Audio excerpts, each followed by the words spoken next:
Assalamualaikum warahmatullahi wabarakatuh. Sobat Janur yang berbahagia, ini adalah video yang kesekian kalinya kita buat.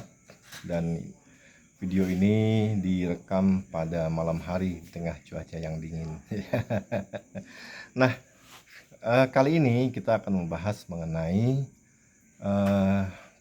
GRCS. Ini adalah sebuah singkatan yang sedang naik daun akhir-akhir ini, dibahas di beberapa tempat, dan beberapa artikel terkait dengan corporate juga sedang membahas ini. Nah, kenapa video ini dibuat? Tidak lain dan tidak bukan untuk membantu kawan-kawan yang beberapa saat lagi akan melaksanakan survei internal terkait dengan persiapan akreditasi rumah sakit di Rumah Sakit Umum Dr. Murjani Sampit. Nah, kenapa tema ini diangkat? Agar kawan-kawan memiliki paradigma berpikir yang utuh dan komprehensif kenapa surveyor internal itu dibutuhkan. Nah, kita bahas terlebih dahulu mengenai elemen yang pertama dari GRCS. Yang pertama adalah G atau governance. Nah, governance ini tata kelola, teman-kawan. Tata kelola itu berkaitan dengan siapa melakukan apa, kemudian siapa memiliki kewenangan apa, siapa bertanggung jawab terhadap apa, dan kepada siapa itu dipertanggungjawabkan. Nah, semua itu diatur dalam governance atau tata kelola. Dalam sebuah organisasi rumah sakit, tata kelola itu perangkatnya ada bermacam-macam, mulai dari SOTK, struktur organisasi dan tata kerja, lalu ada hospital by law, kemudian medical staff by law, nursing staff by law, dan aturan main lainnya. Ini yang mengatur tentang tata kelola. Nah, kemudian tata kelola itu dibuat agar organisasi memiliki ritme kerja yang baik untuk mencapai tujuan dan sasaran yang diinginkan. Jadi goalnya dari tata kelola adalah tercapainya tujuan dan sasaran. Nah, setelah aturan main ditetapkan, apakah pasti gerak organisasi itu akan mengarah kepada tujuan dan sasaran? Belum tentu. Dalam kondisi sehari-hari, aktivitas organisasi itu bisa dia fungsional, artinya sesuai dengan tata kelolanya dan mengarah kepada tujuan dan sasaran, tetapi dalam beberapa kasus terjadi hal-hal yang disfungsional, yaitu adanya aktivitas yang tidak berkontribusi terhadap pencapaian tujuan dan sasaran. Lalu deviasi-deviasi yang terjadi dari kinerja organisasi itu harus dikelola dengan baik. Oleh sebab itu muncullah risk management. Nah, jadi setelah governance, yang kedua adalah risk management. Nah, dalam ISO 31000, risiko didefinisikan sebagai efek dari ketidakpastian terhadap sasaran. Dalam bahasa yang mudahnya adalah risiko itu adalah hal-hal yang dapat mengganggu tercapainya tujuan dan sasaran. Jadi terkait dengan kinerja organisasi, maka hal-hal yang disfungsional yang bisa merusak yang bisa mengganggu tercapainya tujuan dan sasaran adalah risiko. Nah, jadi tadi governance itu harapannya adalah menghasilkan ritme pekerjaan yang fungsional. Agar tidak terjadi ritme pekerjaan yang disfungsional, maka dilakukan risk management atau manajemen risiko. Jadi organisasi membuat perangkat-perangkat agar dinamika organisasi tidak melenceng dari tujuan yang ditetapkan. Kalaupun ada terjadi penyimpangan, deviasi, maka deviasi itu harus tetap bermuara pada tujuan dan sasaran. Seperti kita ibaratkan pesawat yang keluar jalur tetapi pada akhirnya tiba di tempat tujuan dengan selamat. Nah,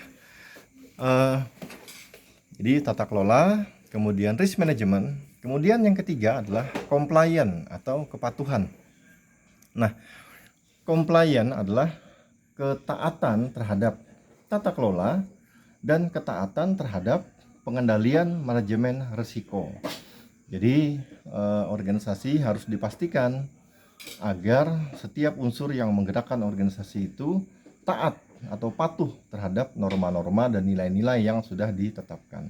Nah, kepatuhan ini biasanya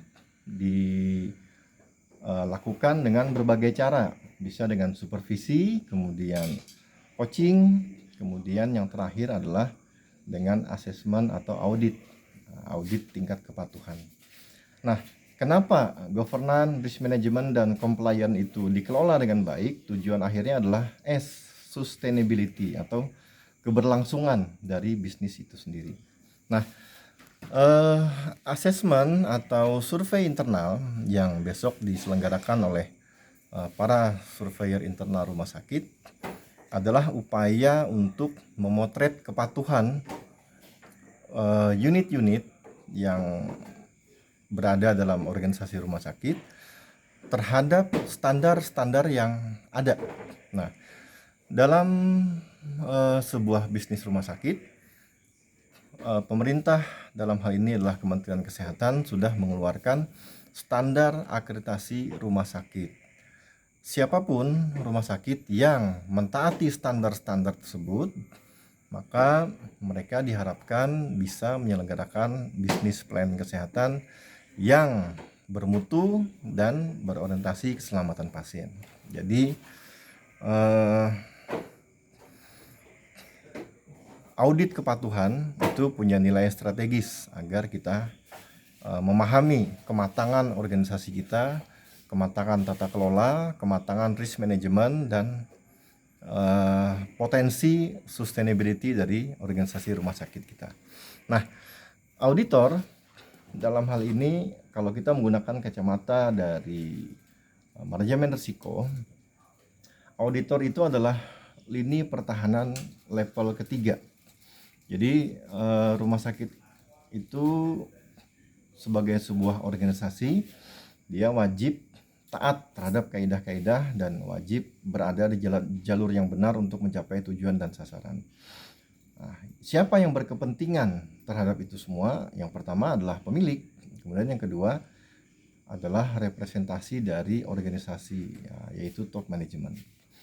Top management sudah menggariskan tata kelola seperti apa bersama dengan unsur-unsurnya ya.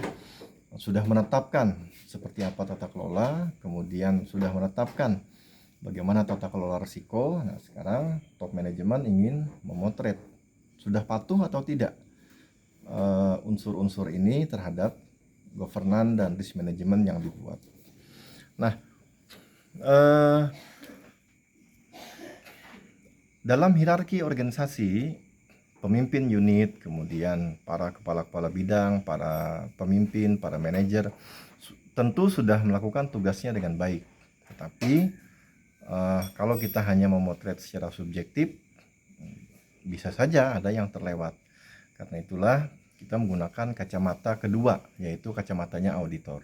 Nah, bagaimana auditor menjalankan tugasnya? Seorang auditor harusnya satu, netral, tidak membawa kepentingan. Yang kedua, jernih. Jernih itu apa adanya. Jadi jangan terkecoh oleh bias. Karena seringkali fenomena di lapangan itu bias. Jadi seorang auditor harus jernih memotret permasalahan. Jangan terkecoh oleh riak-riak, situasi yang menutupi esensi yang sesungguhnya. Nah, kemudian yang ketiga, harus objektif, apa adanya. Jadi yang kita potret adalah situasi dan menggunakan standar yang sudah ditetapkan. Nah, ketika auditor menjalankan perannya, maka ada suatu filosofi dari auditor. Auditor itu harus menggunakan kacamata, dia harus berangkat dengan asumsi patut diduga terjadi penyimpangan sampai terbukti sebaliknya. Nah, itu ya, mudahnya seperti itulah. Patut diduga ada terjadi penyimpangan, ada terjadi ketidakpatuhan sampai terbukti sebaliknya. Karena itu auditor berusaha membuktikan bahwa tidak terjadi penyimpangan terhadap tata kelola dan manajemen risiko yang sudah dibuat. Karena itu dia harus mencari, mengeksplorasi sampai dia yakin bahwa standar-standar itu dipatuhi dan ditaati. Bisa saja dia akan banyak bertanya, dia akan mencoba mengkomparasi antar standar A, standar B, standar C. Dia akan berusaha minta pembuktian, kemudian dia ingin melihat fenomena di lapangan seperti apa. Tujuannya adalah ingin membuktikan asumsi awal tadi. Nah, jadi kalau hipotesisnya auditor itu ketika dia berangkat ada potensi penyimpangan sampai terbukti sebaliknya. Nah, jadi dia berusaha membuktikan bahwa tidak ada penyimpangan-penyimpangan. Nah, asumsi inilah yang menjadi filosofi dari seorang auditor. Beda halnya ketika auditor mengaudit suatu pelanggaran, maka falsafahnya dibalik. Asas praduga tak bersalah sampai terbukti bersalah. Kenapa saya menggunakan filosofi auditor seperti ini? Ini tidak lain dan tidak bukan berangkat dari filosofinya tata kelola klinis. Jadi guru saya mengajarkan bahwa setiap tenaga kesehatan yang bekerja itu harus dianggap orang jahat sampai terbukti sebaliknya. Karena itulah ada kredensial, karena itulah ada penjaminan etik dan disiplin profesi, itu untuk membuktikan bahwa nakes kita yang bekerja itu bukan orang jahat. Orang jahat di sini maksud beliau adalah berpotensi menimbulkan sentinel, berpotensi menimbulkan kejadian tidak diharapkan, dan berpotensi menimbulkan kerugian bagi pasien. Nah, sampai terbukti sebaliknya. Jadi kredensi itu untuk mencari keyakinan bahwa ya kalau ini diberi kewenangan ini tidak akan jadi masalah. Nah, kembali kita kepada audit atau survei internal. Filosofi dari seorang auditor bukan mencari kesalahan, tetapi membuktikan bahwa kepatuhan sudah dijalankan. Itulah filosofi awal yang mendasari seorang auditor atau survei internal. Oke, itu yang dapat kami sampaikan. Mudah-mudahan ini memberi pencerahan sehingga ketika berangkat mengaudit, kawan-kawan siap dengan hati yang lapang. Kemudian pokja-pokja yang disurvei memiliki keyakinan bahwa tujuan surveyor adalah memberikan kredensi juga bahwa pokja sudah bekerja dengan baik. Nah, begitu surveyor internal mengeluarkan hasil penilaian, oke, ini tingkat kepatuhannya sekian, maka itulah kira-kira gambaran mengenai hasil kinerja dari masing-masing pokja yang sudah berjalan. Lalu apakah auditor harus jelimet? Ya, sesuai kebutuhan lah ya. Karena dia ingin membuktikan bahwa kepatuhan itu ditaati, karena dia ingin membuktikan bahwa tata kelola ditaati, maka banyak hal yang harus dia periksa agar dia memiliki keyakinan hati bahwa oke, saya bisa memberikan garansi bahwa tingkat kepatuhan sudah dicapai di level sekian. Nah, karena filosofi awalnya adalah membuktikan bahwa kepatuhan sudah dicapai, ya kawan-kawan yang diaudit, yang disurvei juga tidak perlu alergi dengan permintaan surveyor yang minta A, minta B, minta C, bahkan mungkin ada banyak hal yang diklarifikasi, diperdebatkan, didiskusikan. Tujuannya tidak lain dan tidak bukan agar kita sama-sama memperoleh keyakinan hati bahwa kepatuhan sudah dicapai. Demikian yang dapat kami sampaikan, mudah-mudahan memberi inspirasi buat kita semua. Malam hari ini saya harus mengawasi ini nih, ada teman saya yang lagi memasang onderdil motor. Jadi saya harus memastikan bahwa onderdil ini dipasang pada tempatnya dan kepatuhan telah dicapai. Ini nih, waduh, motornya dibuka semua karena sedang dicat ulang. Oke, demikian dari kami. Assalamualaikum warahmatullahi wabarakatuh. Janur Harati Husada, Harati Leo.